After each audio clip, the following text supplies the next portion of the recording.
এখন বাজে 7টা। রিমি আর আমি কিন্তু রেডি হয়ে গেছি। রিমিকে আয়রন ওষুধ খাইয়ে আমি বেরিয়ে গেছি। আজকে যেহেতু ওর ডাক্তার 7:30টার সময়, তাই 7টার মধ্যেই কিন্তু বেরিয়ে গেছি, যাতে ডাক্তারের আগে আমরা যেতে পারি। শুভ সকাল বন্ধুরা, নতুন সকালে নতুন শুভেচ্ছা জানিয়ে আমি আরও একটি নতুন ভিডিও নিয়ে চলে আসলাম। আশা করি যে যেখানে আছো ভালো আছো, সুস্থ আছো। আর যারা যারা এখনও সাবস্ক্রাইব করনি তারা সাবস্ক্রাইব করে বেল আইকনটি প্রেস করে দিও, যাতে আমি কোনো ভিডিও পোস্ট করলে তোমাদের কাছে চলে যায়। যারা যারা সাবস্ক্রাইব করেছো তাদেরকে আমার অনেক অনেক ভালোবাসা। আর যারা যারা থ্যালাসেমিয়ারা আমার ভিডিও বেশিরভাগ দেখছো, যাতে তাদেরকে আমি পরে উপকার বা হেল্প করতে পারি। রিমির যে ট্রিটমেন্টটা চলছে, আমি যদি পারি কষ্ট করে এই ট্রিটমেন্টটা করতে, তোমরাও পারবে।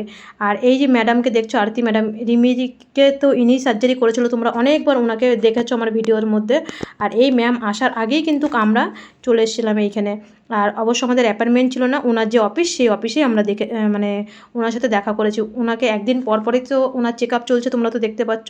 ভাবছি আমরা আর কত অ্যাপয়েন্টমেন্ট নেবো, 160 টাকা 200 টাকা করে, আর প্রত্যেক দিন কি অ্যাপয়েন্টমেন্ট নিতে গেলে একদিন বাদে বাদে কত টাকা লাগে। উনি কিন্তু আমাদেরকে ফ্রিতেই দেখাচ্ছে, যেটা সত্যি, তোমাদের সাথে সব কথাই সত্যি বলছি। আমরা অনেকটাই কিন্তু ট্রিটমেন্ট ফ্রি পাচ্ছি। 50,000 টাকা যেটা অপারেশন করতে লেগেছে ওটা লেগেছে, আর এখন কিন্তু আমাদের পুরো ফ্রিতে দেখছে, শুধু ওষুধটা কিনছি।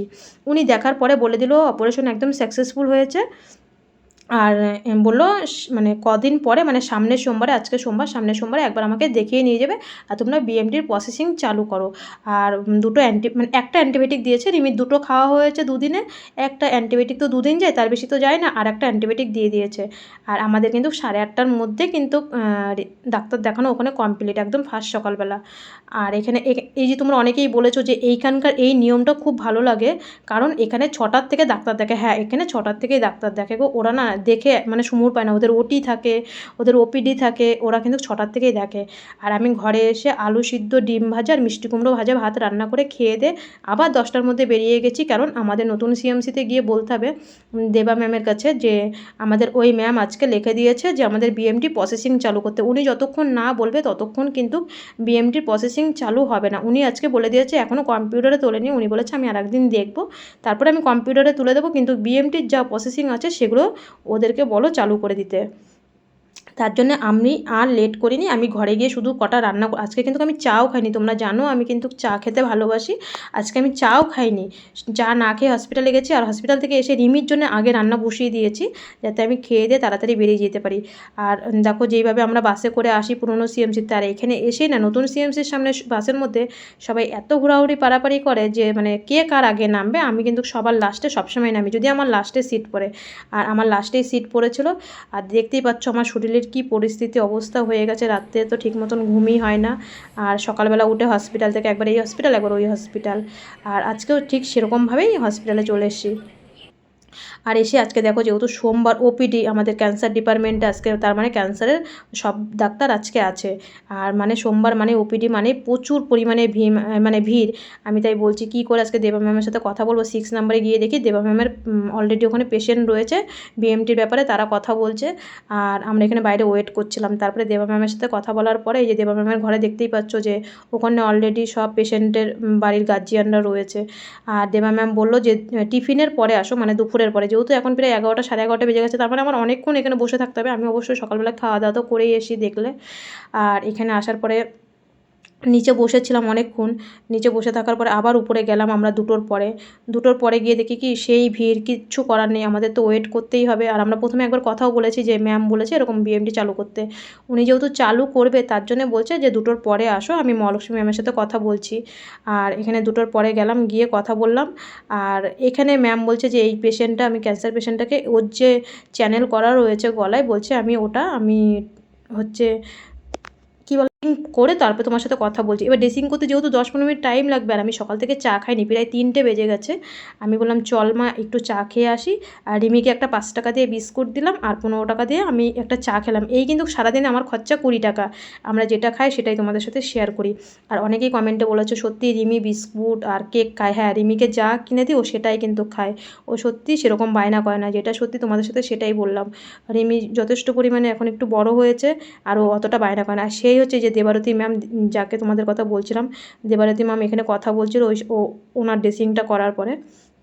আর এখানে আমরা দেবারতী ম্যামের সাথে কথা টথা বলে রিমিকে কালকে কিছু ব্লাড টেস্ট দিয়েছে। রিমির হিমোগ্লোবিনটা কত আছে, রিমির অপারেশনের সময় হিমোগ্লোবিন 10 পয়েন্ট ছিল, বলেছিল যদি মানে ব্লাড বেরোয় তাহলে একটা ব্লাড দিতে হবে। ও যেহেতু সাদা ব্লাডটা দিয়েছে, লাল ব্লাডটা লাগেনি, ব্লাড বেরোয়নি, বা অপারেশন সার্জারির পরেও অনেকের ব্লাড বেরোয়, কিন্তু রিমির ঠাকুরের আশীর্বাদে সেই ব্লাডটা বেরোয়নি বলে রিমির আর ব্লাড লাগেনি। কিন্তু 10 পয়েন্টে ওর সার্জারিটা যেহেতু হয়েছিল, বললো কালকে সকালবেলা এসে ওর হিমোগ্লোবিনটা টেস্ট করবে।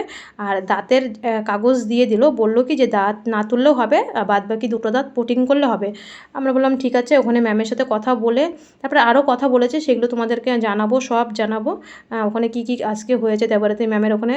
তোমাদের দাদাভাই নেই, রিমির বাপি নেই, রিমির বাপি একটু একটা দরকারে গেছে, টাকা পয়সার তো দরকার, বোঝো তো, সব কিছু এখন আমাকে একা একাই সামলাতে হচ্ছে।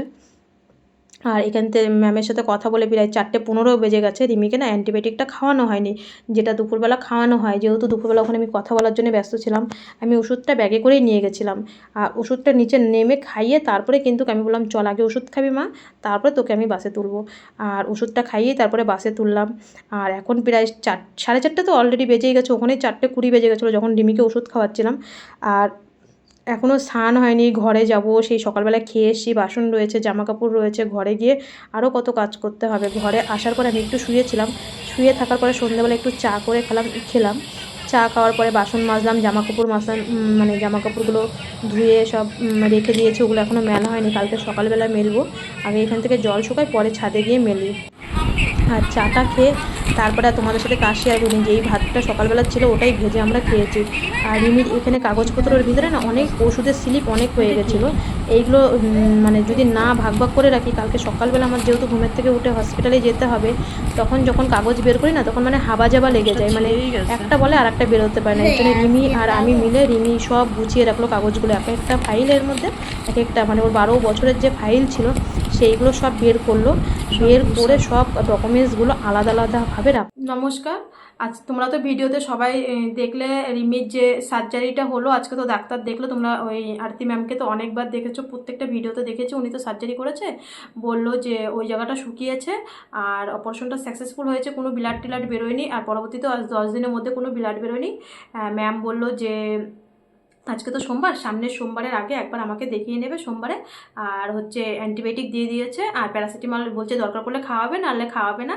কিন্তু অপারেশনটা অনেকটা শুকিয়ে গেছে, আর মাত্র তো 10 দিন হলো, একটা অপারেশন হলে তো বলো 15 দিন তো অন্তত লাগে, তাই বলো সোমবার দিন দেখিয়ে নেবে। আর হচ্ছে বিএমটির প্রসেসিং চালু করো, আমরা ওখানে চলে গেলাম। বিএমটির প্রসেসিং আজ থেকে চালু হয়েছে, অবশ্যই কালকে তোমাদেরকে জানাবো। ডোনারের বয়স কত, কি ব্যাপার, কি মানে সবই, যারা মানে 2-1জন ফোন করেছিল তাদেরকে বলেছিলাম। আর তোমাদেরকে কালকে পুরো সামনাসামনি ফাইনাল বলে দেবো। বিএমটি কালকের থেকে প্রসেসিং চালু হবে ঠাকুরের আশীর্বাদে। এই যুদ্ধে রিমির বিএমটির প্রথম যুদ্ধের এক ধাপ এগোলো। আর যেটা দাঁতের ব্যাপার, অনেকে আমাকে SMS করছিল দিদিভাই দাঁতটা কি তুলবে, বললো যে না দাঁতটা তোলার দরকার নেই, যেই দুটো দাঁত আছে ওই দুটো পোটিং করতে হবে, ওই দুটো পোটিং করলেই হবে, দাঁতটা তোলার কোনো মানে এখন তুলতে হবে না। যাই হোক রিমি মানে রিমি তো খুবই কান্না করছিলো, যেই শুনলো দাঁত তুলবে ও তো খুবই কান্না করছে যে আমি জর্জরিত হয়ে যাচ্ছি, আমার আর একদম ভালো লাগছে না, একাতে এই অপারেশন হয়েছে গলার ভিতরে, আবার যদি মুখের ভিতরে দাঁত তোলে তাহলে মেয়েটা আর কত জ্বালাতন সহ্য করবে। ও তো খুবই কান্নাকাটি করছিলো। তা বললো দাঁতটা তুলতে হবে না, শুধু দাঁতটা পোটিং করলেই হবে। তাই দাঁতটা পোটিং করতে হবে, তার জন্য আজকে তো স্লিপ লিখে দিয়েছে, আর কালকে ওর হিমোগ্লোবিনটা টেস্ট করবে। ওর অপারেশনের সময় 10 পয়েন্ট ছিল, তাই বললো দেখবে যে এখন কত আছে। এক সপ্তাহ হয়ে গেছে, এক সপ্তাহ না 10 দিন হয়ে গেছে ওর অপারেশনটা হয়েছে। এবার অপারেশনের সময় তো তখন ব্লাড বেরিয়েছিল, তারপর তার হয়নি, আর তখন ব্লাড লাগে উনি অপারেশনের সময় শুধু সাদা ব্লাড দিয়েছিল, লাল ব্লাড লাগেনি। এর জন্যে বলছে যে কালকে হিমোগ্লোবিনটা টেস্ট করবো, আর কালকের থেকে প্রসেসিং চালু হবে, কালকে জানতে পারবে সব কিছু বিএমটির ব্যাপারে, কালকের থেকে প্রসেসিং চালু হবে। আর খুব তাড়াতাড়ি আমাদের মানে খুব তাড়াতাড়ি বিএমটি রুমে ভর্তি হবো, তোমাদেরকে সেটা আমি আগের থেকেই বলে দিলাম। আর অবশ্যই আমার তো ভিডিওগুলো থ্যালাসেমিয়া মা বাবারা দেখো, আর অনেকেই বলছে বিএমটির পুরো ভিডিও তো তোমাদের সাথে শেয়ার করব, আর থ্যালাসেমিয়া মা বাবারা ভিডিওগুলো একটুখানি শেয়ার করবে বা একটুখানি ফলো করবে। যাই হোক আজকের মতন এই পর্যন্ত, সবাই ভালো থেকো, সবাই সুস্থ থেকো, আর সবাই সবার খেয়াল রেখো। আর কালকে আরও একটি ভিডিও নিয়ে আসবো, আর ভিডিওটিতে আশা করি তোমাদের ভালো লাগবে। আর বিএমটি মানে ট্রিটমেন্ট, এটাই তো আমার মানে এটাই আমার মানে একটা কি বলবো, যে প্রত্যেকটা থ্যালাসেমিয়া মা বাবারা যেন ভিডিওটা দেখে সাহস পায় আমার এই ভিডিওগুলো মানে আরও বেশি করে, এর জন্যই কিন্তু আমার ছাড়া, যে আমি যদি ট্রিটমেন্ট করতে পারি তারা অবশ্যই ট্রিটমেন্ট করতে পারবে, তারা কেন পারবে না, তারাও পারবে, আমার মতনই তো তারাও তো মানুষ, রক্ত করা মানুষ। আর সবাই সবার বাচ্চাকে খেয়াল রাখো, সবাই থ্যালাসেমিয়া বাচ্চাদেরকে একটু হিমোগ্লোবিনটা একটু টাইম মতন দেখে টাইম মতন করো। হ্যাঁ, এটাই আমার বলার। আজকের মতো bye bye, tata, good night.